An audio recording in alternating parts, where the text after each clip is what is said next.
안녕하세요. 엘베강 여신의 목소리입니다.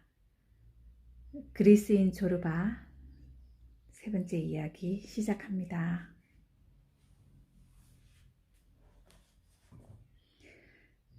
일어났을 때 해는 이미 중천에 떠 있었다. 펜을 너무 오래 잡고 있었던 탓으로 오른손마디가 뻣뻣했다. 손가락을 오므릴 수가 없었다. 부처의 폭풍이 나를 엄습하여 내 육신을 지치고 텅 비게 만들어 놓고 떠난 것이었다. 나는 허리를 굽혀 바닥에 흩어진 원고를 주었다. 그러나 내겐 그 원고를 읽을 힘도 읽고 싶은 생각도 없었다. 도련한 영감의 돌풍은 한갓 꿈에 지나지 않은 것 같아 나는 언어에 감금되고 언어에 의해 타락한 모습을 더 이상 보고 싶지 않았던 것이었다. 비가 조용히 그리고 부드럽게 내리고 있었다. 조르바는 집을 나가기 전에 화덕에다 불을 피워 넣었는데 나는 오전 내내 화덕 앞에 앉아 손을 그 위에다 올려놓고 부드럽게 내리는 첫 비 소리를 들으며 아무것도 먹지 않은 채 꼼짝도 않고 앉아 있었다. 나는 아무 생각도 하지 않았다. 음습한 땅속의 두더지처럼 구형의 머릿속에 갇힌 채 내 두뇌는 쉬고 있었다. 나는 대지의 속삭임과 입놀림 그리고 미동까지 놓치지 않고 감청할 수 있었고 비가 내리면서 씨앗이 부러터지는 소리도 들을 수 있었다. 나는 하늘과 대지를 남자와 여자처럼 맞붙어 아이를 낳던 시절에 하늘과 대지로 느낄 수 있었다. 야수처럼 으르렁거리면서 해안을 덮쳐 할타 갈증을 달래는 바다 소리도 들을 수 있었다. 나는 행복했고 그 사실을 알고 있었다. 행복을 체험하면서 그것을 의식하기란 쉽지 않다. 행복한 순간이 과거로 지나가고 그것을 되돌아보면서 우리는 갑자기 이따금씩은 놀라면서 그 순간이 얼마나 행복했던가를 깨닫는 것이다. 그러나 이 크레타 해안에서 나는 행복을 경험하면서 내가 행복하다는 걸 실감하고 있었다. 엄청난 갈증으로 으르렁대는 검푸른 바다는 아프리카 해안까지 펼쳐져 있었다. 이따금씩 멀리서 불어오는 뜨거운 남풍 리바스가 사막을 태웠다. 아침이면 바다에선 수박 냄새가 났고 정오에는 안개에 덮인 채 조용했는데 조용히 일렁거리는 파도는 흡사 덜 익은 젖가슴 같았다. 저녁이 되면 바다는 한숨을 쉬며 장밋빛이 되었다가 자줏빛, 포도주빛, 그리고는 짙푸른 색깔로 변하는 것이었다. 오후면 나는 알이 고운 모래를 한 줌 쥐었다가 손가락 사이로 빠져나가는 그 따뜻하고도 부드러운 모래의 촉감을 즐겼다.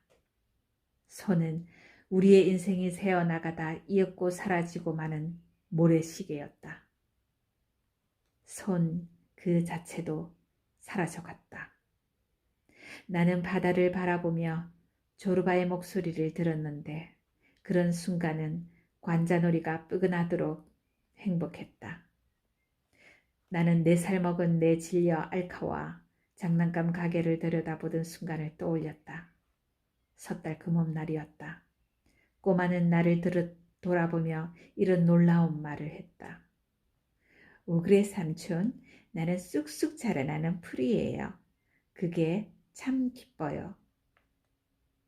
나는 놀라고 말았다. 인생이란 얼마나 놀라운 기적인가. 뿌리를 깊이 내리다 서로 만나 하나가 되는 모든 사람의 영혼은 얼마나 흡사한 것인가. 순간 나는 먼 도시의 박물관에서 보았던 흑단으로 깎은 부처의 모습을 생각했다.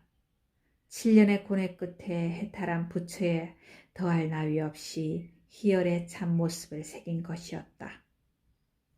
이마 양쪽은 핏줄이 부풀어 오르다 못해 피부를 뚫고 나와 강철 스프링 같은 두 개의 나선형 뿔로 돋아나 있었다. 오후 늦게 비가 그치고 하늘은 다시 맑았다. 나는 배가 고팠고 배가 고프다는 사실이 기뻤다. 이제 조르바가 돌아와 불을 지피고 우리 나날의 의식인 요리가 시작되는 시간이었다. 죽기까지 떠나지 않을 또 한 가지 노릇이 바로 이거죠. 조르바는 냄비를 불 위에 얹으며 이렇게 말하곤 했다. 연병할 여자, 이 또한 끝이 없는 전쟁이지만 뿐만이 아닙니다. 먹는 것 또한 끝없는 전쟁이지요. 이 크레타 해안에서 나는 처음으로 먹는다는 게 얼마나 즐거운 것인가를 깨달았다. 조르바는 두 개의 바위 사이에다 불을 피우고 음식을 장만했다. 먹고 마시면서 대화는 생기를 더해갔다. 마침내 나는 먹는다는 것은 숭고한 의식이며 고기, 빵, 포도주는 정신을 만드는 원료임을 깨달았다. 하루 일을 마치고 온 조르바도 먹고 마시기 전에는 사람이 둔하고 하는 말에도 힘이 없었다. 그럴 때는 내가 그에게 말을 채근해야 했다. 그의 동작도 금뜨고 거북살스러워 보였다. 그러나 그의 말대로 엔진에 연료를 채우고 삭히면 그의 몸이라는 기계는 다시 생기를 되찾고 속력이 붙어 다시 일을 시작했다. 눈에는 불이 켜지고 지난 일들이 다시 그의 기억으로 되돌아왔으며 발에는 날개가 돌린 듯이 춤을 추었다. 무슨 음식으로 뭘 하는가를 가르쳐주면 당신이 어떤 사람인지 말해줄 수 있습니다. 혹자는 먹은 음식으로 비계와 똥을 만들고 혹자는 일과 좋은 유머를 쓰고 내가 듣기로는 또 혹자는 하느님께 들린다고 합디다. 그러니 인간에 있는 세 가지 부류가 있을 수밖에요. 두목, 나는 최악의 인간도 최선의 인간도 아니요. 중간쯤에 들겠지요. 나는 내가 먹는 걸 일과 좋은 유머에 쓴답니다. 과히 나쁠 것도 없겠지요. 그는 장난기 있는 얼굴로 나를 바라보면서 웃음을 터뜨렸다. 두목, 당신은 말입니다. 그가 말했다. 당신은 당신 나름대로 먹는 걸 하느님께 돌리려고 애를 쓰는 것 같습니다만 그게 잘 되지 않아 괴로운 거예요. 까마귀에게 일어났던 일이 당신에게도 일어나고 있는 겁니다. 까마귀에 일어난 일이라니 그게 뭡니까 조로바? 말씀드리지요. 원래 까마귀는 까마귀답게 점잖고 당당하게 그럴 줄 알았답니다. 그런데 어느 날 이 까마귀에게 비둘기처럼 거들먹거려 보겠다는 생각이 난 거지요. 그날로 이 가엾은 까마귀는 제 보법을 몽땅 까먹어 버렸다지 뭡니까? 뒤죽박죽이 된 거예요. 기껏해야 어기적거릴 수밖에는 없었으니까 말입니다. 나는 고개를 들었다. 나는 갱도를 나오는 조로바의 발자국 소리를 들을 수 있었다. 이었고 내 쪽으로 다가오는 그의 길쭉한 얼굴이 보였는데 두 팔은 양 옆구리에 볼품없이 달려 덜렁거리고 있었다. 별일 없었지요, 두모? 그가 힘없이 말했다. 수고했어요, 조로바. 오늘 일은 어땠습니까? 그는 대답하지 않았다. 내가 불을 피우고 식사를 준비하겠습니다. 그가 이렇게 말했다. 그는 구석에서 뗄나무 한 알음을 안고 밖으로 나가 두 개의 바위 사이에다 나무를 교묘하게 쌓고는 불을 붙였다. 그리고는 오지 그릇을 그 위에 올리고 물을 부은 다음 양파, 토마토, 쌀을 넣고 끓이기 시작했다. 그동안 나는 식탁에 상포를 깔아놓고 보리빵을 넓적넓적하게 썰어놓은 다음 아나그노스티 영감이 우리가 도착한 날 보내주었던 무늬 있는 잔에다 포도주를 그득그득 따라 놓았다. 조르바는 냄비 앞에 쪼그리고 앉아 불길을 들여다보고 있었지만 여전히 입을 열지 않았다. 아이들이 있었소, 조르바? 내가 벼랑간 이런 질문을 던졌다. 그가 돌아보았다. 난데없이 그런 걸 왜 묻습니까? 딸아이가 하나 있지요. 결혼했나요? 조르바가 웃음을 터뜨렸다. 왜 웃어요, 조르바? 말이 말 같지가 않았어요. 그가 대답했다. 물론 그 애도 결혼했지요. 멍청이가 아니니까. 칼키티체 지방 프라비슈타 근방에 동강에서 일하고 있었을 때죠. 어느 날 아우 얀니에게서 편지 한 장이 날아왔습니다. 참, 내게 아우가 있다는 이야기를 하지 않았군요. 야가 빠진 토박이 고리대금업자이다. 위선적인 교인, 이를테면 사회의 기둥 같은 사람으로 지금은 살로니카에서 식품점을 하고 있지요. 편지에 가로되 알렉시스 형님의 딸 프로소가 엇길로 들어 우리 가문의 명예를 더럽혔습니다. 애인이 있는데 그놈의 아이까지 하나 가졌답니다. 우리 가문의 명예는 끝난 겁니다. 나는 마을로 쳐들어가 이 애의 목숨을 끊어 놓을 참입니다. 그래서 어떻게 했어요, 조르바? 조르바는 어깨를 한번 들었다 놨다. 계집들이란 건 할 수 없군. 이러고는 편지를 찢어버렸지요. 그는 쌀을 한 차례 휘젓더니 소금을 넣고는 빙그레 웃었다. 하지만 잠깐만. 여기에 재미있는 이야기가 하나 더 있습니다. 2, 3개월이 지나자 멍청한 아오에게서 두 번째 편지가 날아왔습니다. 이 멍청이의 사연에 가로되 형님께 건강과 행복이 함께 하시기를. 우리 가문의 명예는 안전하니 형님도 떳떳이 고개를 들고 다닐 수 있겠습니다. 문제의 사나이는 프로소와 결혼했답니다. 조르바가 나를 돌아보았다. 그가 문담배 불빛으로 반짝이는 두 눈이 보였다. 그는 다시 한번 어깨를 으쓱해 보였다. 아이고 사내들이라는 것들. 그가 더할 나위 없는 경멸을 실어 중얼거렸다. 잠시 후에 그가 말을 계속했다. 여자에게 뭘 기대할 수 있겠어요? 한다는 것이 처음 만난 사내와부터 새끼를 까놓는 게 고작입니다. 사내에게서 뭘 기대할 수 있겠어요? 사내들이란 그 덫에 걸리고 맙니다. 내 말 명심해 둬요. 두목도. 그가 냄비를 분리해서 내렸다. 바야흐로 우리의 저녁 식사가 시작되는 것이었다. 조르바는 다시 깊은 생각에 잠기는 것 같았다. 무엇인가가 그의 기분을 언짢게 하고 있었다. 그는 나를 바라보며 입을 열었다가 그대로 닫고 말았다. 석유 등잔으로 불빛으로 나는 그의 눈에 어린 근심과 걱정을 읽을 수 있었다. 나는 그의 이런 모습을 견딜 수가 없었다. 조르바, 내가 그에게 말했다. 내게 하고 싶은 말이 있을 거요. 자, 말해봐요. 깡그리 틀어놔 봐요. 마음이 가벼워질 테니까. 조르바는 그래도 말을 하지 않았다. 그는 조약돌을 하나 줬더니 있는 힘을 다해 창밖으로 던졌다. 돌 가지고 왜 그래요? 말하라니까. 조르바가 주름살 투성이 목을 쑥 내밀었다. 두목님, 나를 신용하십니까요?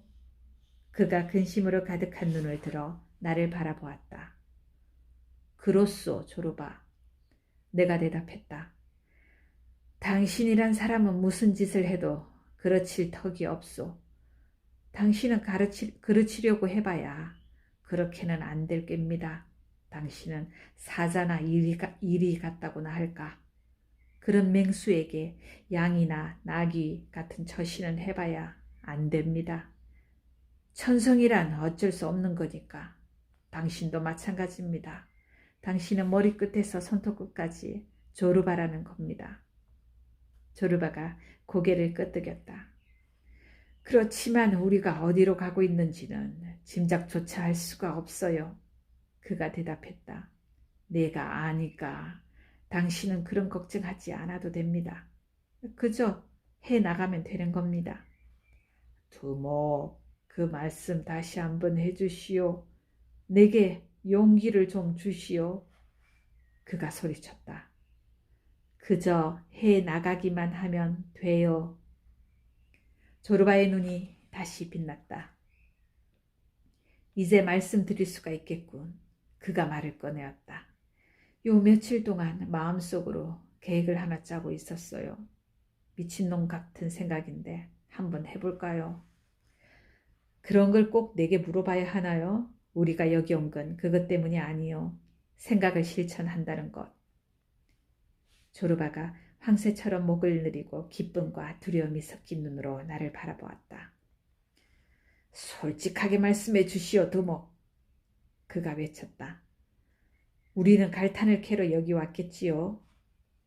갈탄은 남의 일 꼬치꼬치 해먹기 좋아하는 촌놈들에게 들려줄 핑계지요.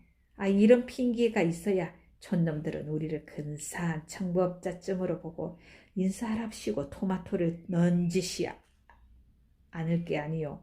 무슨 말인지 알겠소, 조르바? 조르바는 넋이 나가버린 사람 같았다. 그는 이해하려고 애를 썼지만 그런 엄청난 행복이 믿어지지 않는 모양이었다. 그러나 그 역시 내 말뜻을 확신했다. 그가 내게로 달려와 내 어깨를 붙잡았다. 춤추시겠소? 춤춥시다. 그가 내게 졸랐다. 실소. 그는 어리둥절해진 채 두 팔을 양옆으로 툭 떨구어 대롱그르게 했다. 좋습니다. 잠시 후에 그가 말했다. 그럼 나 혼자 추겠소, 두목. 멀찌감치 떨어져 앉으시오. 받아버리지 않게 말입니다. 그는 펄쩍 뛰어 오두막을 뛰쳐나가 신발과 코트와 조끼를 벗고 바지가랭이를 무릎까지 걷어 올리고는 춤을 추기 시작했다. 그의 얼굴엔 갈탄이 시커멓게 묻어 있었다. 눈의 흰자위는 번쩍거렸다. 이윽고 그는 춤에다 몸을 맡기고 손뼉을 치는가 하면 공중으로 뛰어올랐고 발끝으로 도는가 하면 무릎을 꿇었다 다리를 구부리고 다시 공중으로 뛰어올랐다. 흡사 고무로 만든 사람 같았다. 그는 갑자기 자연의 법칙을 정복하고 날아가려는 듯이 공중으로 펄쩍 뛰어올랐다. 그를 보고 있노라면 늙은 육신 속에 그 몸을 들어다 어둠 속에 유성처럼 던져버리고 싶어 안달을 부리는 영혼이 하나 있는 것 같았다. 오래는 공중에 머물 수 없어서 땅에 떨어질 때마다 그의 몸은 몹시 흔들렸다. 그러나 그의 몸은 사정없이 흔들리면서도 다시 더 높이 뛰어올랐다. 뛰어올랐지만 그의 불쌍한 육신은 쉴 새 없이 다시 땅에 떨어졌다. 조르바는 상을 찌푸렸다. 그의 얼굴은 놀라우리만치 비장했다. 소리도 더 이상 지르지 않았다. 이를 악문 그는 불가능을 성취하려고 악전고투를 벌이고 있었다. 조르바! 조르바! 내가 소리를 질렀다. 그만하면 됐어요. 나는 그의 늙은 육신이 그 난폭한 폭력을 견디지 못하고 공중에서 수천 조각으로 찢어져 바람의 사방으로 날릴 것만 같아 두려웠다. 하지만 내 고함 소리가 무슨 소용이 있으랴. 조르바에게 어떻게 지상에서 지르는 내 고함 소리가 들릴 수 있으랴. 그의 오장육부는 새가 되어 가고 있었던 것이었다. 나는 불안한 시선으로 그의 거칠고 결사적인 춤을 쫓았다. 어렸을 때 나는 내 상상을 마음대로 비약시키고 친구들에게는 나 자신까지도 믿게 되어버린 그 상상을 엄청난 거짓말로 말한 기억이 있었다. 너희 할아버지가 어떻게 돌아가셨는데? 어느 날 학교에 꼬마 친구 하나가 이렇게 물었다. 즉석에서 나는 신화를 만들어내었다. 나는 신화를 만들어내는 족족 스스로 믿어버렸다. 우리 할아버지는 흰 수염을 날리던 분으로 고무신을 신고 다니셨지. 어느 날 할아버지는 우리 집 지붕에서 펄쩍 뛰어오르셨는데 떨어져 땅에 닿자마자 공처럼 튀었지. 차차 더 높게 튀어 우리 집보다 더 높게 튀시더니 드디어 구름 속으로 사라지셨어. 우리 할아버지는 이렇게 돌아가셨단다. 이 신화를 만들어낸 다음 조그만 성미나스 교회로 갈 때마다 바닥에 그려진 예수의 승천 그림을 보고 애들에게 그걸 가리키며 말하곤 했다. 봐, 저기 고무신을 신은 우리 할아버지가 계시잖아? 오랜 세월이 지난 지금 공중으로 뛰어오르는 조르바를 보며 나는 내가 만든 유치한 이야기에 몸을 떨며 조르바가 구름 속으로 사라져버리는 건 아닐까 하고 마음을 졸이는 것이었다. 조르바, 조르바, 이제 그만 됐어요. 내가 소리를 질렀다. 마침내 조르바가 가쁜 숨을 몰아쉬며 땅바닥에 주저앉았다. 그의 얼굴은 행복에 젖어 빛나고 있었다. 잿빛 머리카락은 이마에 들어붙었고 갈탄가루와 뒤스킨 땀방울이 뺨과 턱으로 흘러내렸다. 나는 걱정스러워하며 그를 내려다보았다. 이제 좀 살 것 같군. 잠시 후 그가 중얼거렸다. 피를 좀 뽑은 것 같은 기분입니다. 이제 말할 수가 있겠어요. 그는 오두막으로 돌아와 화덕 앞에 앉아 말끔하게 씻긴 표정으로 나를 바라보았다. 무슨 신이 뻗쳐 그렇게 춤을 추었소? 두목, 도리가 있습니까? 너무 기뻐서 목이 졸리는 것 같았어요. 숨구멍을 찾아야 했지요. 무슨 숨구멍? 말? 피? 웃기는 이야기지. 뭐가 그렇게 기뻤소? 기쁘다니. 조금 전에 당신이 말하지 않았어요. 당신이 뭐라고 한 건 괜한 소리인가요? 무슨 뜻인지도 모르고 한 말인가요? 당신은 우리가 여기 온 건 탄을 캐기 위해서가 아니라고 했어요. 그렇게 말했지요. 우리는 틈을 내어 노닥거리러 온 것이고 핑계나 만들어 마을 사람들이 돌아버린 자식들이라고 토마토 던지는 거나 면하자고 하지 않았어요.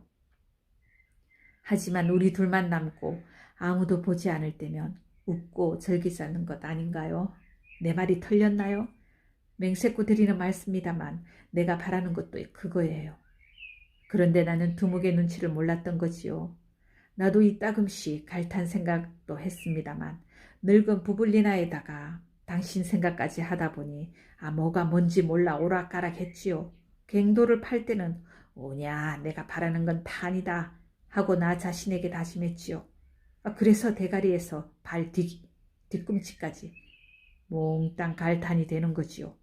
그러나 일이 끝나고 저 늙은 것과 늙은 것의 행운이 있기를. 시시덕거릴 때는 에라 모르겠다. 갈탄 자루나 두목 같은 건 늙은 것이 목에다 두른 댕기로 목이라도 베어버리고 조르바 역시 목이나 메어라. 글쎄 이런답니다. 그러나 혼자 있게 되고 아무 할 일이 없으면 두목 당신을 생각하고 가슴이 뭉클해집니다. 양심의 가책을 느끼는 거지요. 조르바 이놈의 자식아 창피한 줄 알아라. 저렇게 착한 사람을 속이고 저 사람 돈을 울고 먹다니. 이놈 조르바 그따위 썩어 빠진 짓을 언제까지 할 참이냐. 이제 너라면 신물이 다 넘어온다. 두목 지금이니까 말씀드립니다만 나는 원래 중심을 못 잡는 놈입니다. 악마는 이쪽에서 당기고 하느님은 저쪽에서 당기죠. 한중간에서 나는 두 타막으로 끊어지고 말았지요. 고맙게도 두목께서 위대한 말씀을 들려주셨고 이제 나는 눈을 뜨게 된 겁니다. 나는 깨달았고 이해할 수 있게 된 겁니다. 우리는 배가 맞았어요. 자, 건배합시다. 돈이 얼마나 남았어요? 넘겨줘요. 먹어 치웁시다. 조르바는 미간을 부벼대며 주위를 돌려보았다. 우리가 남긴 저녁은 아직까지 조그만 식탁 위에 차려져 있었다. 그의 긴 팔이 음식을 그리 잡았다. 두목 먹어도 되지요? 나는 또 배가 고파졌어요. 그가 말했다. 그는 빵 한 조각과 양파와 올리브 한 움큼을 쥐었다. 맹렬하게 웃으며 술잔을 비웠다. 붉은 포도주는 술잔이 입술에 닿기도 전에 목구멍으로 콸콸 쏟아져 내려갔다. 조르바는 입맛을 다셨다. 배가 찬 것이었다. 좀 낫군. 그가 중얼거렸다. 그는 내게 윙크를 보내고 나서 물었다. 왜 웃지 않소? 왜 그런 눈으로 보고 계시오? 나라는 놈은 원래 이렇게 생겨 먹었어요. 내 속에는 소리치는 악마가 한 마리 있어서 나는 그 놈이 시키는 대로 합니다. 감정이 목구멍까지 올라올 때면 이놈이 소리칩니다. 춤춰! 그러면 나는 춤을 춥니다. 그러면 숨통이 좀 뚫리지요.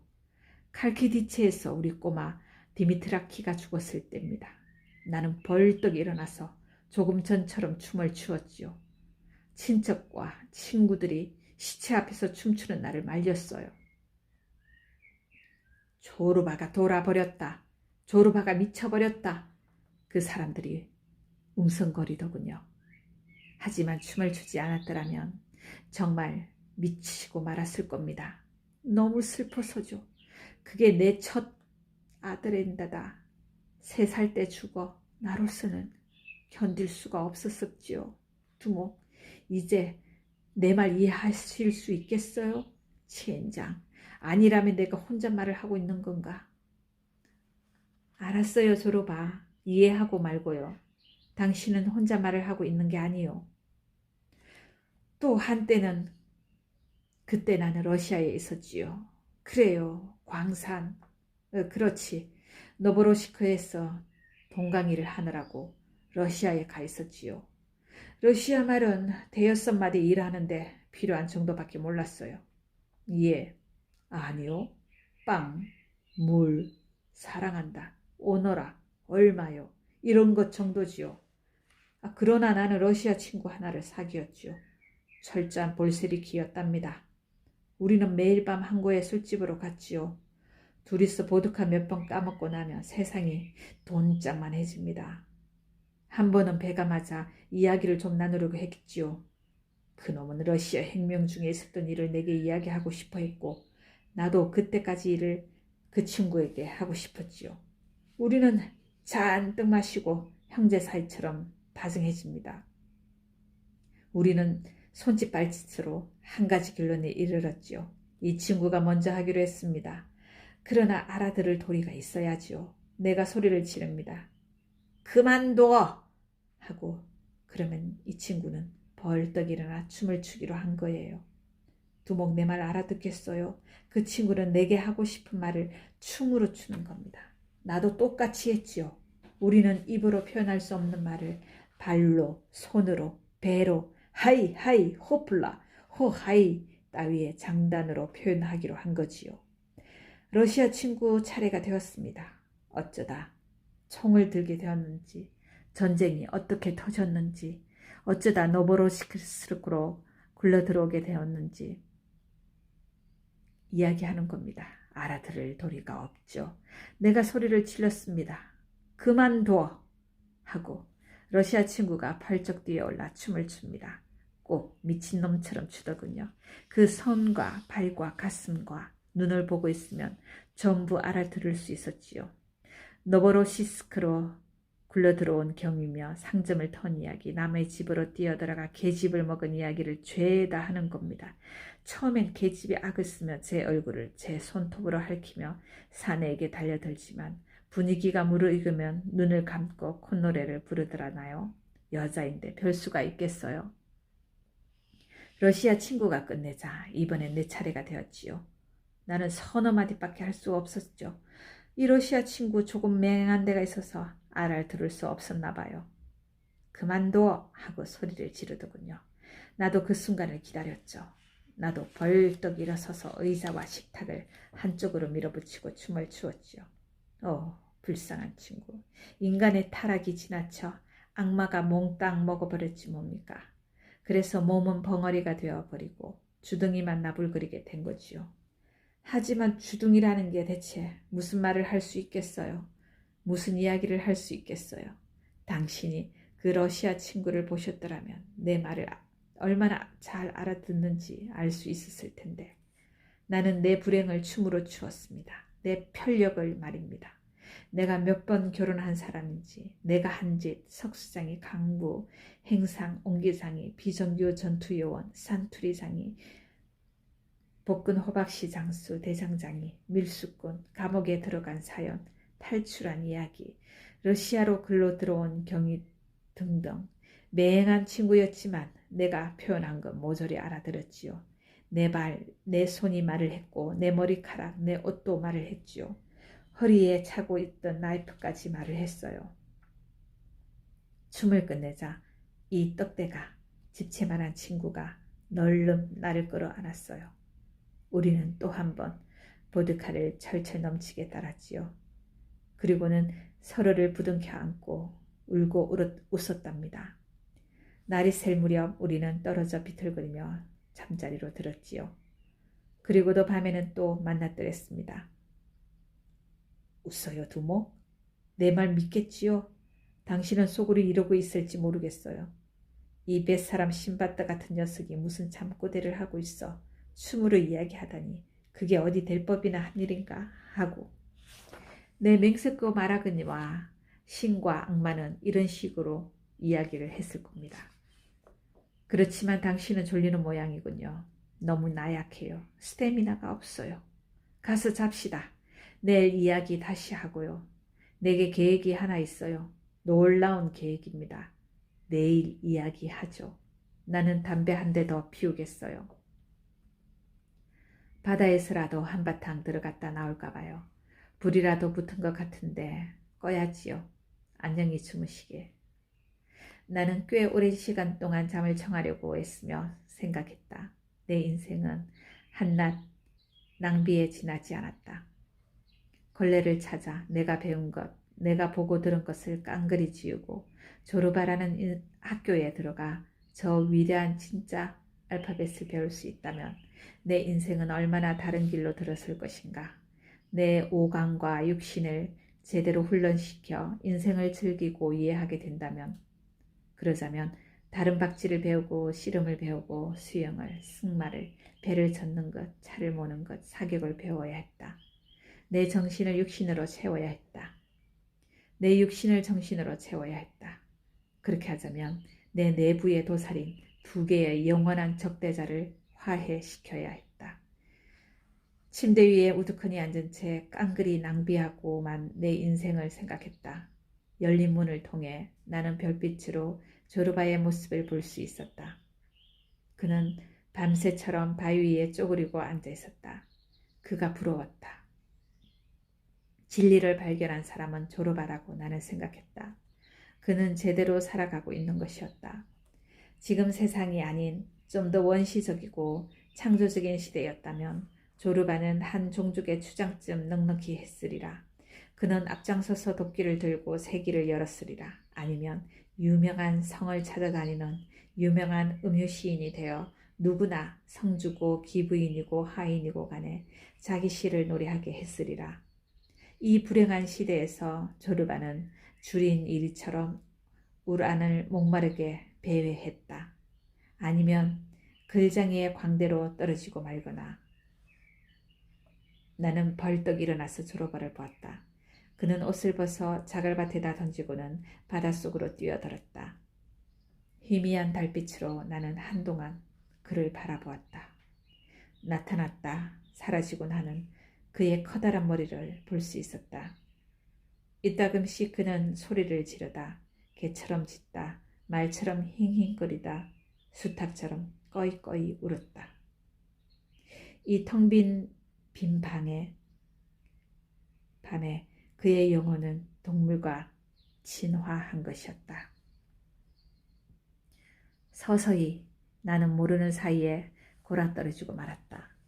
다음 날 새벽빛에 나는 한결 밝은 표정으로 웃으며 다가와 내 발을 잡아당기는 조르바를 보았다. 일어나요 도모. 그가 말했다. 내 계획 좀 들어보지 않으려? 듣고 있는 거요? 듣고 있어요. 그는 터키 사람처럼 바닥에 털버덕 주저앉더니 설명하기 시작했다. 산 꼭대기에서 해안까지 고가 케이블을 설치하면 이런 식으로 갱도를 버틸 목재를 운반하고 남는 것은 건축용 목재로 팔 수 있다는 것이었다. 우리는 수도원에 딸린 소나무 숲을 빌기로 결정해 두고 있었다. 그러나 운반의 비용이 많이 드는 데다 노새도 넉넉하게 조달하기도 어려웠다. 그래서 조르바는 케이블과 탑과 도르를 이용하여 운반대를 만들 것을 구상한 것이었다. 줬소? 설명을 끝마치고 그가 물었다. 서명하시겠소? 하리다 조르바. 좋아요. 그는 화덕에 불을 지피고 주전자를 올려 내 커피를 준비한 다음 내가 감기라도 걸릴까봐 융단을 끌어다 발을 덮어주고는 만족스러운 얼굴로 나갔다. 오늘 새 갱도를 열게 됩니다. 내가 아주 근사한 광맥을 잡았어요. 진짜 검은 다이아몬드예요. 나가면서 그가 한 말이었다. 나도 부츠에 대한 원고를 열었고 나 역시 내 갱도를 파들어 갔다. 나는 하루 종일 썼다. 쓰면 쓸수록 마음이 홀가분해졌다. 내 감정은 안도, 긍지, 혐오감으로 착잡했다. 그러나 나는 원고를 끝내면 묻고 봉해버리면 해방된다는 생각에서 일에 몰두할 수 있었다. 나는 배가 고팠다. 그래서 건포도와 편도 몇 개, 빵 한 조각을 먹었다. 나는 조르바가 돌아오기를 기다렸다. 사람의 마음을 즐겁게 해주는 그의 모든 것, 거침이 없는 웃음, 친절한 말, 맛있는 요리를 기다렸다. 그는 저녁에 돌아와 식사를 준비했다. 우리는 먹었지만 그의 마음은 다른 데 가 있었다. 그는 무릎을 꿇고 앉아 조그만 나무 몇 개비를 바닥에다 놓고 그 위에다 끈을 하나 걸더니 이 장치를 박살내지 않을 적당한 경사를 구하려고 이모조 도드레에다 성냥을 매달아 보았다. 경사가 너무 급하면 그가 내게 설명해 주었다. 우리는 말짱 거들나는 겁니다. 정확한 경사도를 구해야 해요, 두목. 그러자면 머리와 포도주가 있어야 합니다. 포도주는 얼마든지 있소만. 내가 웃으며 농을 그렸다. 글쎄, 머리는 좀 어떨지. 조르바도 웃음을 터뜨렸다. 두목도 제법 제대로 짚는 데가 있긴 있군요. 그는 다정한 눈길을 내게 던졌다. 쉬면서 그는 담배에다 불을 붙였다. 다시 기분이 좋아진 그는 갑자기 말이 많아졌다. 이 고가 케이블이 제대로만 맞아떨어지면 그가 설명했다. 숲을 깡그리 베어 내릴 수 있습니다. 목재슬을 하나 차리고 판자, 기둥, 비계목을 만들 수 있지요. 이렇게 되면 우리는 돈방석에 앉습니다.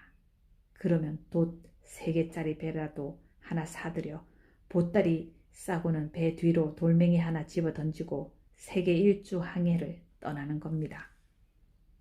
먼 이국 항구의 여자, 거리, 불빛, 거대한 빌딩, 공장, 배가 조르바의 눈앞에 나타나고 있었다.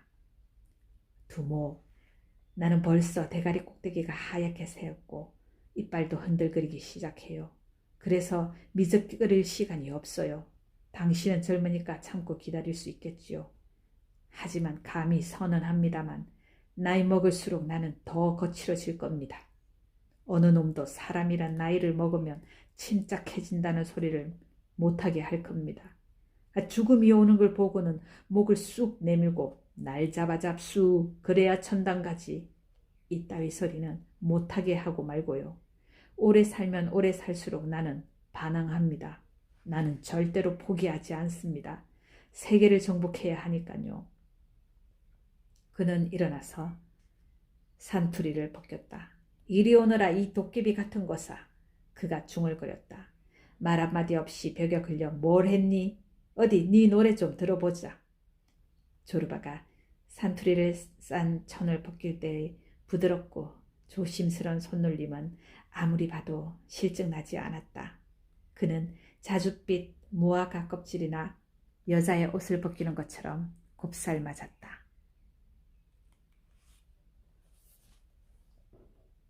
자, 오늘은 여기까지 낭독합니다. 편안하고 좋은 밤 되세요. 감사합니다. 다음에 또 봐요. 안녕하세요. 엘베강 여신의 목소리입니다. 그리스인 조르바 세 번째 이야기 시작합니다.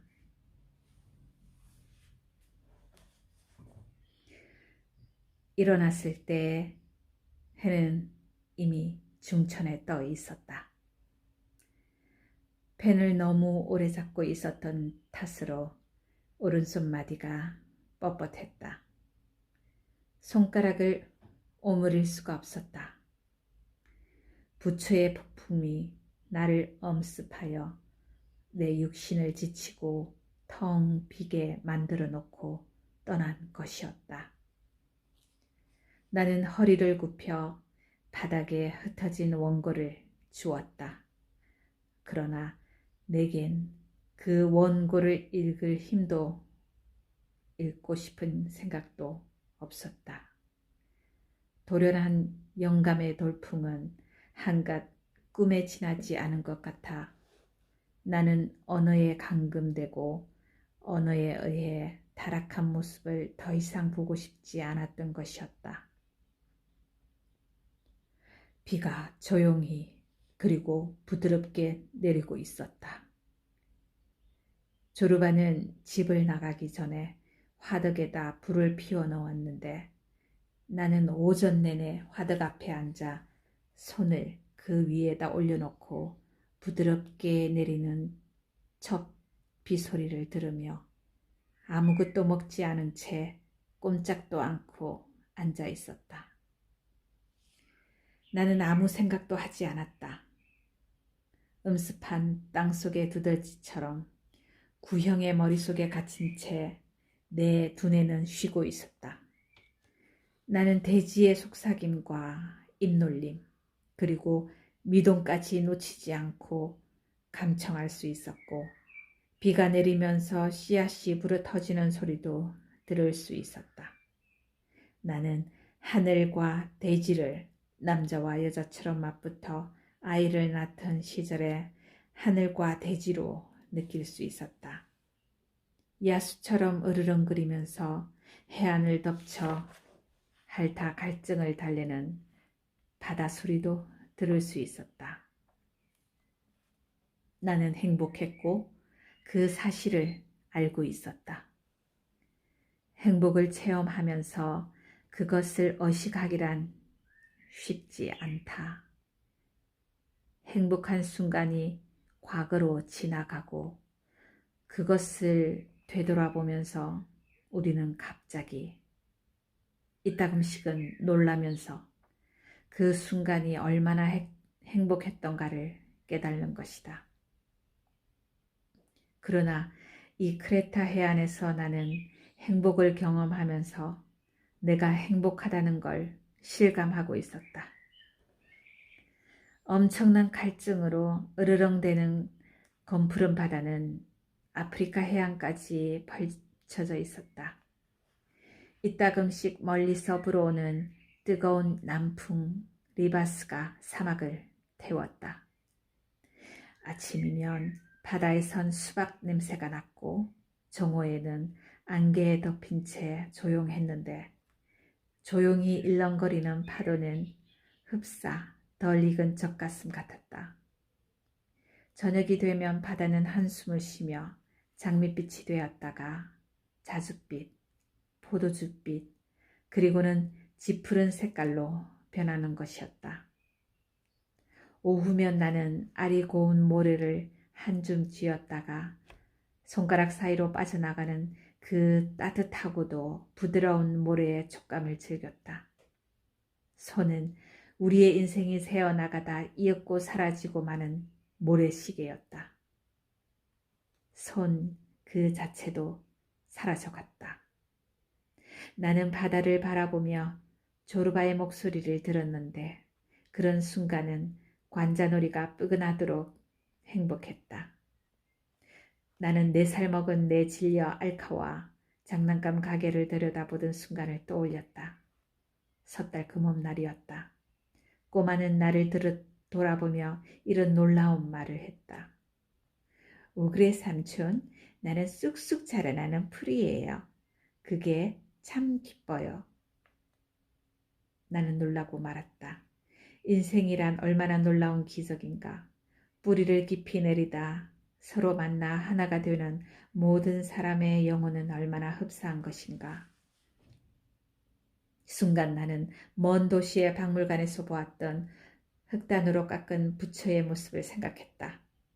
7년의 고뇌 끝에 해탈한 부처에 더할 나위 없이 희열의 참모습을 새긴 것이었다. 이마 양쪽은 핏줄이 부풀어 오르다 못해 피부를 뚫고 나와 강철 스프링 같은 2개의 나선형 뿔로 돋아나 있었다. 오후 늦게 비가 그치고 하늘은 다시 맑았다.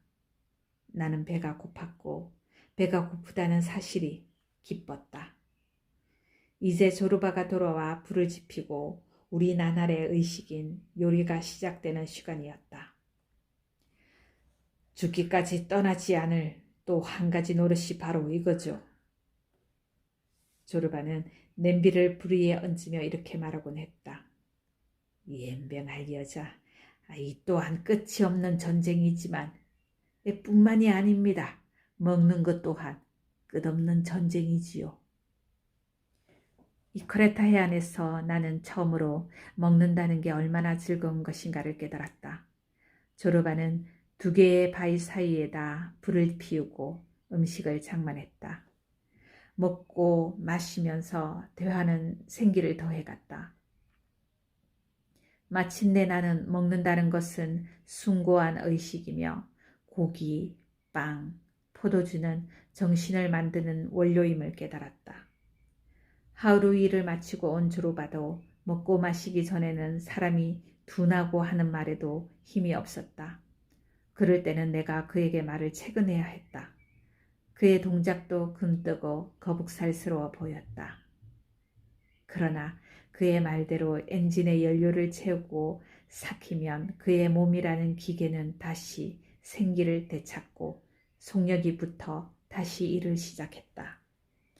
눈에는 불이 켜지고 지난 일들이 다시 그의 기억으로 되돌아왔으며 발에는 날개가 돌린 듯이 춤을 추었다. 무슨 음식으로 뭘 하는가를 가르쳐주면 당신이 어떤 사람인지 말해줄 수 있습니다. 혹자는 먹은 음식으로 비계와 똥을 만들고 혹자는 일과 좋은 유머를 쓰고 내가 듣기로는 또 혹자는 하느님께 들린다고 합디다. 그러니 인간에 있는 3가지 부류가 있을 수밖에요. 두목, 나는 최악의 인간도 최선의 인간도 아니요. 중간쯤에 들겠지요. 나는 내가 먹는 걸 일과 좋은 유머에 쓴답니다. 과히 나쁠 것도 없겠지요. 그는 장난기 있는 얼굴로 나를 바라보면서 웃음을 터뜨렸다. 두목, 당신은 말입니다. 그가 말했다. 당신은 당신 나름대로 먹는 걸 하느님께 돌리려고 애를 쓰는 것 같습니다만 그게 잘 되지 않아 괴로운 거예요. 까마귀에게 일어났던 일이 당신에게도 일어나고 있는 겁니다. 까마귀에 일어날 일이라니 그게 뭡니까 조로바? 말씀드리지요. 원래 까마귀는 까마귀답게 점잖고 당당하게 그럴 줄 알았답니다. 그런데 어느 날 이 까마귀에게 비둘기처럼 거들먹거려 보겠다는 생각이 난 거지요. 그날로 이 가엾은 까마귀는 제 보법을 몽땅 까먹어 버렸다지 뭡니까? 뒤죽박죽이 된 거예요. 기껏해야 어기적거릴 수밖에는 없었으니까 말입니다. 나는 고개를 들었다. 나는 갱도를 나오는 조로바의 발자국 소리를 들을 수 있었다. 이었고 내 쪽으로 다가오는 그의 길쭉한 얼굴이 보였는데 두 팔은 양 옆구리에 볼품없이 달려 덜렁거리고 있었다. 별일 없었지요, 두모? 그가 힘없이 말했다. 수고했어요, 조로바. 오늘 일은 어땠습니까? 그는 대답하지 않았다. 내가 불을 피우고 식사를 준비하겠습니다. 그가 이렇게 말했다. 그는 구석에서 뗄나무 한 알음을 안고 밖으로 나가 두 개의 바위 사이에다 나무를 교묘하게 쌓고는 불을 붙였다. 그리고는 오지 그릇을 그 위에 올리고 물을 부은 다음 양파, 토마토, 쌀을 넣고 끓이기 시작했다. 그동안 나는 식탁에 상포를 깔아놓고 보리빵을 넓적넓적하게 썰어놓은 다음 아나그노스티 영감이 우리가 도착한 날 보내주었던 무늬 있는 잔에다 포도주를 그득그득 따라 놓았다. 조르바는 냄비 앞에 쪼그리고 앉아 불길을 들여다보고 있었지만 여전히 입을 열지 않았다. 아이들이 있었소, 조르바? 내가 벼랑간 이런 질문을 던졌다. 그가 돌아보았다. 난데없이 그런 걸 왜 묻습니까? 딸아이가 하나 있지요. 결혼했나요? 조르바가 웃음을 터뜨렸다. 왜 웃어요, 조르바? 말이 말 같지가 않았어요. 그가 대답했다. 물론 그 애도 결혼했지요. 멍청이가 아니니까. 칼키티체 지방 프라비슈타 근방에 동강에서 일하고 있었을 때죠. 어느 날 아우 얀니에게서 편지 한 장이 날아왔습니다. 참, 내게 아우가 있다는 이야기를 하지 않았군요. 야가 빠진 토박이 고리대금업자이다. 위선적인 교인, 이를테면 사회의 기둥 같은 사람으로 지금은 살로니카에서 식품점을 하고 있지요. 편지에 가로되 알렉시스 형님의 딸 프로소가 엇길로 들어 우리 가문의 명예를 더럽혔습니다. 애인이 있는데 그놈의 아이까지 하나 가졌답니다. 우리 가문의 명예는 끝난 겁니다. 나는 마을로 쳐들어가 이 애의 목숨을 끊어 놓을 참입니다. 그래서 어떻게 했어요, 조르바? 조르바는 어깨를 한번 들었다 놨다. 계집들이란 건 할 수 없군. 이러고는 편지를 찢어버렸지요. 그는 쌀을 한 차례 휘젓더니 소금을 넣고는 빙그레 웃었다. 하지만 잠깐만. 여기에 재미있는 이야기가 하나 더 있습니다. 2, 3개월이 지나자 멍청한 아우에게서 두 번째 편지가 날아왔습니다. 이 멍청이의 사연에 가로되 형님께 건강과 행복이 함께 하시기를. 우리 가문의 명예는 안전하니 형님도 떳떳이 고개를 들고 다닐 수 있겠습니다. 문제의 사나이는 프로소와 결혼했답니다. 조르바가 나를 돌아보았다. 그가 문담배 불빛으로 반짝이는 두 눈이 보였다. 그는 다시 한번 어깨를 으쓱해 보였다. 아이고 사내들이라는 것들. 그가 더할 나위 없는 경멸을 실어 중얼거렸다. 잠시 후에 그가 말을 계속했다. 여자에게 뭘 기대할 수 있겠어요? 한다는 것이 처음 만난 사내와부터 새끼를 까놓는 게 고작입니다. 사내에게서 뭘 기대할 수 있겠어요? 사내들이란 그 덫에 걸리고 맙니다. 내 말 명심해 둬요. 두목도. 그가 냄비를 분리해서 내렸다. 바야흐로 우리의 저녁 식사가 시작되는 것이었다. 조르바는 다시 깊은 생각에 잠기는 것 같았다. 무엇인가가 그의 기분을 언짢게 하고 있었다. 그는 나를 바라보며 입을 열었다가 그대로 닫고 말았다. 석유 등잔으로 불빛으로 나는 그의 눈에 어린 근심과 걱정을 읽을 수 있었다. 나는 그의 이런 모습을 견딜 수가 없었다. 조르바, 내가 그에게 말했다. 내게 하고 싶은 말이 있을 거요. 자, 말해봐요.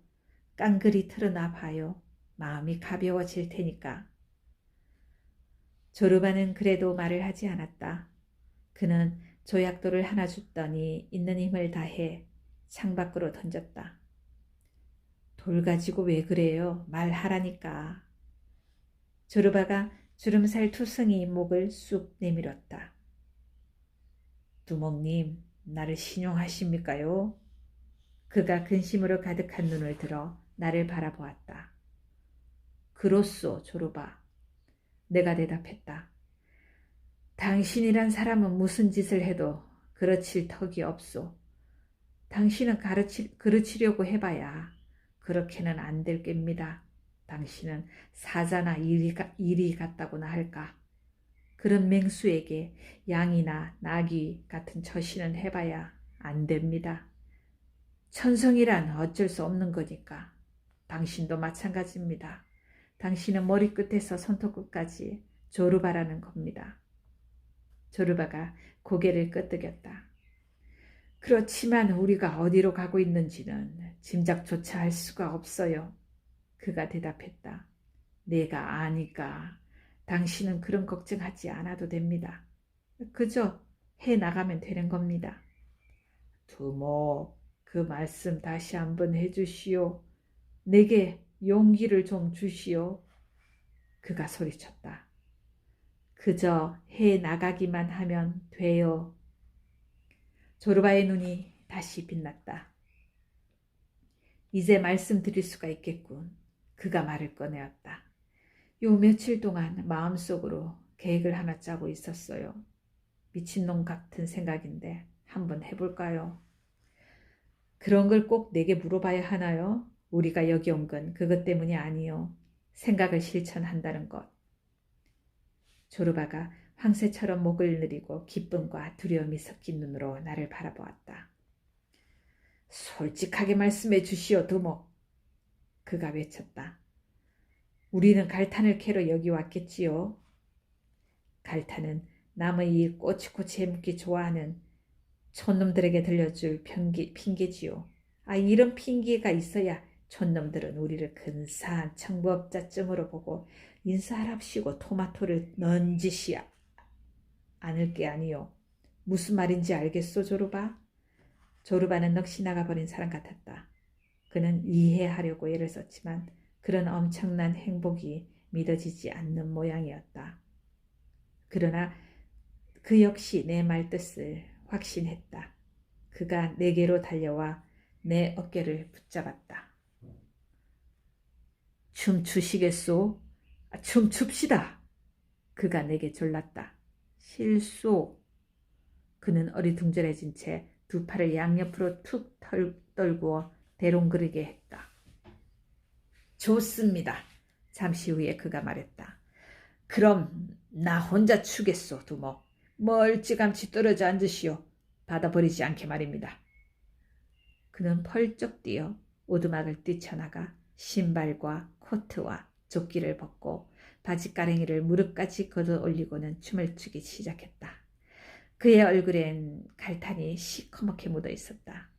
눈의 흰자위는 번쩍거렸다. 이윽고 그는 춤에다 몸을 맡기고 손뼉을 치는가 하면 공중으로 뛰어올랐고 발끝으로 도는가 하면 무릎을 꿇었다 다리를 구부리고 다시 공중으로 뛰어올랐다. 흡사 고무로 만든 사람 같았다. 그는 갑자기 자연의 법칙을 정복하고 날아가려는 듯이 공중으로 펄쩍 뛰어올랐다. 그를 보고 있노라면 늙은 육신 속에 그 몸을 들었다 어둠 속에 유성처럼 던져버리고 싶어 안달을 부리는 영혼이 하나 있는 것 같았다. 오래는 공중에 머물 수 없어서 땅에 떨어질 때마다 그의 몸은 몹시 흔들렸다. 그러나 그의 몸은 사정없이 흔들리면서도 다시 더 높이 뛰어올랐다. 뛰어올랐지만 그의 불쌍한 육신은 쉴 새 없이 다시 땅에 떨어졌다. 조르바는 상을 찌푸렸다. 그의 얼굴은 놀라우리만치 비장했다. 소리도 더 이상 지르지 않았다. 이를 악문 그는 불가능을 성취하려고 악전고투를 벌이고 있었다. 조르바! 조르바! 내가 소리를 질렀다. 그만하면 됐어요. 나는 그의 늙은 육신이 그 난폭한 폭력을 견디지 못하고 공중에서 수천 조각으로 찢어져 바람의 사방으로 날릴 것만 같아 두려웠다. 하지만 내 고함 소리가 무슨 소용이 있으랴. 조르바에게 어떻게 지상에서 지르는 내 고함 소리가 들릴 수 있으랴. 그의 오장육부는 새가 되어 가고 있었던 것이었다. 나는 불안한 시선으로 그의 거칠고 결사적인 춤을 쫓았다. 어렸을 때 나는 내 상상을 마음대로 비약시키고 친구들에게는 나 자신까지도 믿게 되어버린 그 상상을 엄청난 거짓말로 말한 기억이 있었다. 너희 할아버지가 어떻게 돌아가셨는데? 어느 날 학교에 꼬마 친구 하나가 이렇게 물었다. 즉석에서 나는 신화를 만들어내었다. 나는 신화를 만들어내는 족족 스스로 믿어버렸다. 우리 할아버지는 흰 수염을 날리던 분으로 고무신을 신고 다니셨지. 어느 날 할아버지는 우리 집 지붕에서 펄쩍 뛰어오르셨는데 떨어져 땅에 닿자마자 공처럼 튀었지. 차차 더 높게 튀어 우리 집보다 더 높게 튀시더니 드디어 구름 속으로 사라지셨어. 우리 할아버지는 이렇게 돌아가셨단다. 이 신화를 만들어낸 다음 조그만 성 미나스 교회로 갈 때마다 바닥에 그려진 예수의 승천 그림을 보고 애들에게 그걸 가리키며 말하곤 했다. 봐, 저기 고무신을 신은 우리 할아버지가 계시잖아. 오랜 세월이 지난 지금 공중으로 뛰어오르는 조르바를 보며 나는 내가 만든 유치한 이야기에 몸을 떨며 조르바가 구름 속으로 사라져 버리는 건 아닐까 하고 마음을 졸이는 것이었다. 조르바, 조르바, 이제 그만 됐어요. 내가 소리를 질렀다. 마침내 조르바가 가쁜 숨을 몰아쉬며 땅바닥에 주저앉았다. 그의 얼굴은 행복에 젖어 빛나고 있었다. 잿빛 머리카락은 이마에 들어붙었고 갈탄가루와 뒤섞인 땀방울이 뺨과 턱으로 흘러내렸다. 나는 걱정스러워하며 그를 내려다보았다. 이제 좀 살 것 같군. 잠시 후 그가 중얼거렸다. 피를 좀 뽑은 것 같은 기분입니다. 이제 말할 수가 있겠어요. 그는 오두막으로 돌아와 화덕 앞에 앉아 말끔하게 씻긴 표정으로 나를 바라보았다. 무슨 신이 뻗쳐 그렇게 춤을 추었소? 두목, 도리가 있습니까? 너무 기뻐서 목이 졸리는 것 같았어요. 숨구멍을 찾아야 했지요. 무슨 숨구멍? 말? 피? 웃기는 이야기지. 뭐가 그렇게 기뻤소? 기쁘다니. 조금 전에 당신이 말하지 않았어요. 당신이 뭐라고 한 건 괜한 소리인가요? 무슨 뜻인지도 모르고 한 말인가요? 당신은 우리가 여기 온 건 탄을 캐기 위해서가 아니라고 했어요. 그렇게 말했지요. 우리는 틈을 내어 노닥거리러 온 것이고 핑계나 만들어 마을 사람들이 돌아버린 자식들이라고 토마토 던지는 거나 면하자고 하지 않았어요. 하지만 우리 둘만 남고 아무도 보지 않을 때면 웃고 즐기자는 것 아닌가요? 내 말이 틀렸나요? 맹세코 드리는 말씀이다만 내가 바라는 것도 그거예요. 그런데 나는 두목의 눈치를 몰랐던 거지요. 나도 이따금씩 갈탄 생각도 했습니다만 늙은 부블리나에다가 당신 생각까지 하다 보니 뭐가 뭔지 몰라 오락가락 했지요. 갱도를 팔 때는 오냐 내가 바라는 건 탄이다 하고 나 자신에게 다짐했지요. 그래서 대가리에서 발 뒤꿈치까지 몽땅 갈탄이 되는 거지요. 그러나 일이 끝나고 저 늙은 것과 늙은 것에 행운이 있기를. 시시덕거릴 때는 에라 모르겠다. 갈탄 자루나 두목 같은 건 늙은 것이 목에다 두른 댕기로 목이라도 베어버리고 조르바 역시 목이나 메어라. 글쎄 이런답니다. 그러나 혼자 있게 되고 아무 할 일이 없으면 두목 당신을 생각하고 가슴이 뭉클해집니다. 양심의 가책을 느끼는 거지요. 조르바 이놈의 자식아 창피한 줄 알아라. 저렇게 착한 사람을 속이고 저 사람 돈을 울고 먹다니. 이놈 조르바, 그따위 썩어 빠진 짓을 언제까지 할 참이냐. 이제 너라면 신문이 다 넘어온다. 두목, 지금이니까 말씀드립니다만 나는 원래 중심을 못 잡는 놈입니다. 악마는 이쪽에서 당기고 하느님은 저쪽에서 당기죠. 한 중간에서 나는 두 타막으로 끊어지고 말았지요. 고맙게도 두목께서 위대한 말씀을 들려주셨고 이제 나는 눈을 뜨게 된 겁니다.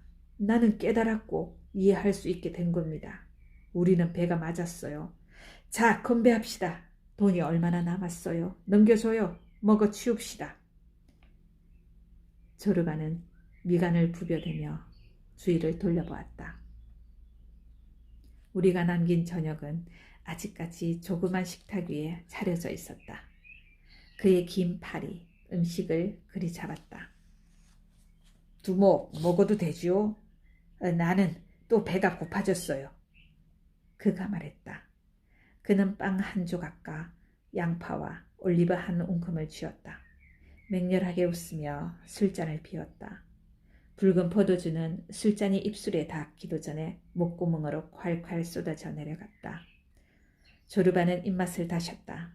배가 찬 것이었다. 좀 낫군. 그가 중얼거렸다. 그는 내게 윙크를 보내고 나서 물었다. 왜 웃지 않소? 왜 그런 눈으로 보고 계시오? 나라는 놈은 원래 이렇게 생겨 먹었어요.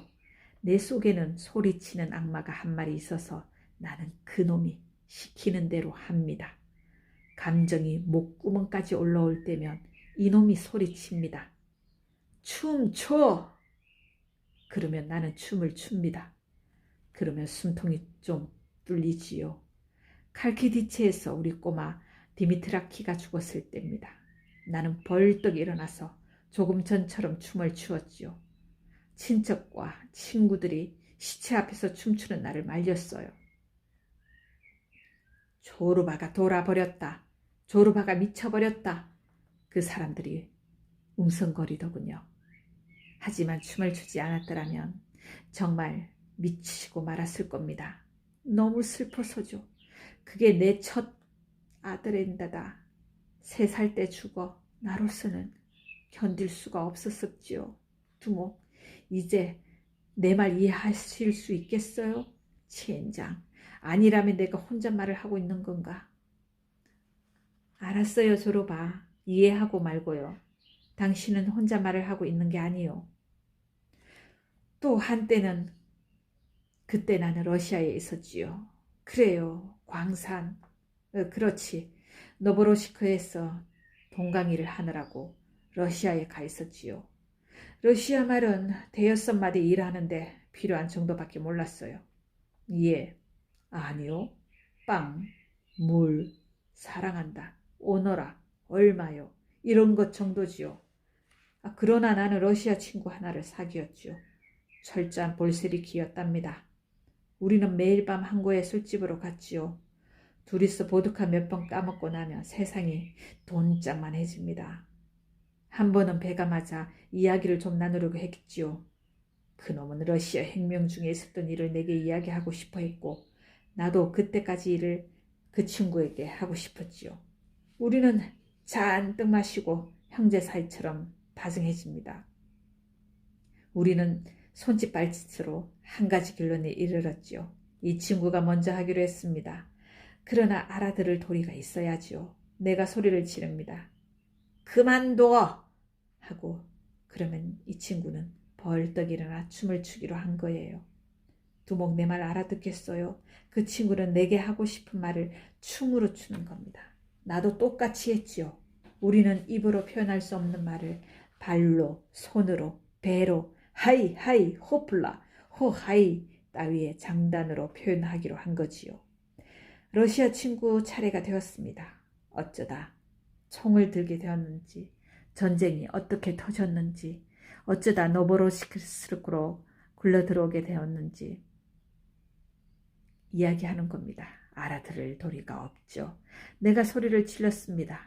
그만둬!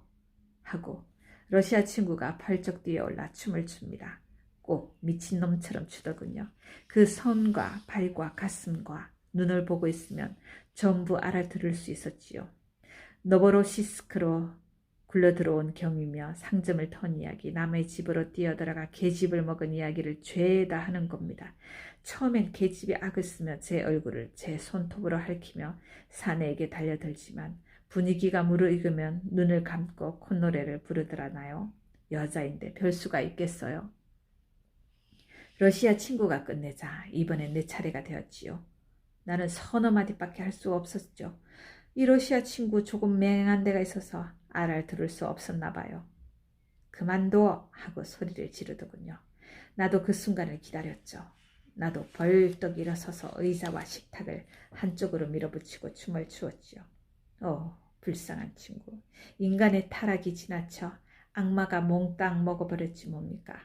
그래서 몸은 벙어리가 되어버리고 주둥이만 나불거리게 된 거지요. 하지만 주둥이라는 게 대체 무슨 말을 할 수 있겠어요? 무슨 이야기를 할 수 있겠어요? 당신이 그 러시아 친구를 보셨더라면 내 말을 얼마나 잘 알아듣는지 알 수 있었을 텐데. 나는 내 불행을 춤으로 추었습니다. 내 편력을 말입니다. 내가 몇 번 결혼한 사람인지, 내가 한 짓, 석수장이 강부, 행상, 옹기장이, 비정규 전투요원, 산투리장이, 복근 호박씨 장수, 대장장이, 밀수꾼, 감옥에 들어간 사연, 탈출한 이야기, 러시아로 글로 들어온 경위 등등. 맹한 친구였지만 내가 표현한 건 모조리 알아들었지요. 내 발, 내 손이 말을 했고 내 머리카락, 내 옷도 말을 했지요. 허리에 차고 있던 나이프까지 말을 했어요. 춤을 끝내자 이 떡대가 집채만한 친구가 널름 나를 끌어안았어요. 우리는 또 한 번 보드카를 철철 넘치게 따랐지요. 그리고는 서로를 부둥켜 안고 울고 웃었답니다.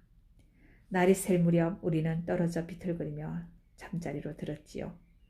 그리고도 밤에는 또 만났더랬습니다. 웃어요, 두목? 내 말 믿겠지요? 당신은 속으로 이러고 있을지 모르겠어요. 이 뱃사람 신밧드 같은 녀석이 무슨 잠꼬대를 하고 있어 춤으로 이야기하다니 그게 어디 될 법이나 한 일인가 하고. 내 맹세코 말하거니와 신과 악마는 이런 식으로 이야기를 했을 겁니다. 그렇지만 당신은 졸리는 모양이군요. 너무 나약해요. 스태미나가 없어요. 가서 잡시다. 내일 이야기 다시 하고요. 내게 계획이 하나 있어요. 놀라운 계획입니다. 내일 이야기하죠. 나는 담배 한 대 더 피우겠어요. 바다에서라도 한바탕 들어갔다 나올까 봐요. 불이라도 붙은 것 같은데 꺼야지요. 안녕히 주무시게. 나는 꽤 오랜 시간 동안 잠을 청하려고 애쓰며 생각했다. 내 인생은 한낱 낭비에 지나지 않았다.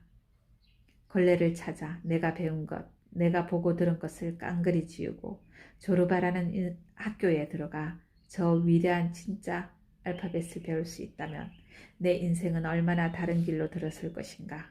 내 오감과 육신을 제대로 훈련시켜 인생을 즐기고 이해하게 된다면, 그러자면 다른 박질을 배우고 씨름을 배우고 수영을, 승마를, 배를 젓는 것, 차를 모는 것, 사격을 배워야 했다. 내 정신을 육신으로 채워야 했다. 내 육신을 정신으로 채워야 했다. 그렇게 하자면 내 내부의 도살인 두 개의 영원한 적대자를 화해시켜야 했다. 침대 위에 우두커니 앉은 채 깡그리 낭비하고만 내 인생을 생각했다. 열린 문을 통해 나는 별빛으로 조르바의 모습을 볼 수 있었다. 그는 밤새처럼 바위 위에 쪼그리고 앉아 있었다. 그가 부러웠다. 진리를 발견한 사람은 조르바라고 나는 생각했다. 그는 제대로 살아가고 있는 것이었다. 지금 세상이 아닌 좀 더 원시적이고 창조적인 시대였다면 조르바는 한 종족의 추장쯤 넉넉히 했으리라. 그는 앞장서서 도끼를 들고 세기를 열었으리라. 아니면 유명한 성을 찾아다니는 유명한 음유시인이 되어 누구나 성주고 기부인이고 하인이고 간에 자기 시를 노래하게 했으리라. 이 불행한 시대에서 조르바는 줄인 이리처럼 우란을 목마르게 배회했다. 아니면 글장이의 광대로 떨어지고 말거나 나는 벌떡 일어나서 조르바를 보았다. 그는 옷을 벗어 자갈밭에다 던지고는 바닷속으로 뛰어들었다. 희미한 달빛으로 나는 한동안 그를 바라보았다. 나타났다 사라지곤 하는 그의 커다란 머리를 볼 수 있었다. 이따금씩 그는 소리를 지르다 개처럼 짖다 말처럼 힝힝거리다 수탉처럼 꺼이꺼이 울었다. 이 텅 빈 밤에 그의 영혼은 동물과 진화한 것이었다. 서서히 나는 모르는 사이에 골아떨어지고 말았다. 다음 날 새벽빛에 나는 한결 밝은 표정으로 웃으며 다가와 내 발을 잡아당기는 조르바를 보았다.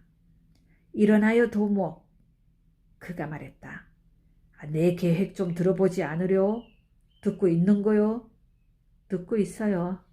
그는 터키 사람처럼 바닥에 털버덕 주저앉더니 설명하기 시작했다.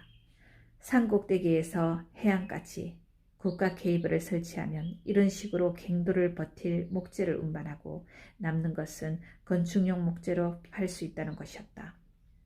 우리는 수도원에 딸린 소나무 숲을 빌기로 결정해 두고 있었다. 그러나 운반의 비용이 많이 드는 데다 노새도 넉넉하게 조달하기도 어려웠다. 그래서 조르바는 케이블과 탑과 도르를 이용하여 운반대를 만들 것을 구상한 것이었다. 줬소? 설명을 끝마치고 그가 물었다. 서명하시겠소? 하리다 조르바. 좋아요.